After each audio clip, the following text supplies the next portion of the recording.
এই সরকারের সময় তো সরকার সংশ্লিষ্ট অনেকের বিরুদ্ধে অনেক গুরুতর অভিযোগ রয়েছে।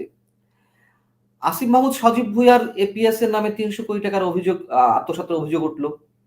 নাহিদ ইসলামের নাহিদ ইসলাম যখন উপদেষ্টা ছিলেন তখন তার উপদেষ্টার বিরুদ্ধে অভিযোগ উঠেছে। এর বাইরে সরকারের আরো যেমন স্বাস্থ্য মন্ত্রণালয়ের দায়িত্বে যিনি আছেন স্বাস্থ্য উপদেষ্টা, তারও পিএস এর বিরুদ্ধে অভিযোগ উঠেছে এবং ছাত্র সমন্বয়কদের বিরুদ্ধে আরো গুরুতর অভিযোগ।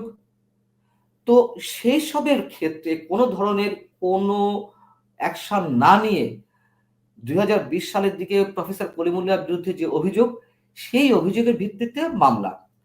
মানুষের মধ্যে তো সন্দেহ জাগবেই। এমনকি আমি যদি বলি আমাদের প্রধান উপদেষ্টা ডক্টর মোহাম্মদ ইউনূসের বিরুদ্ধে যে এত মামলা ছিল কিন্তু নিমেষেই সব উধাও হয়ে গেল, সব প্রত্যাহার করা হলো।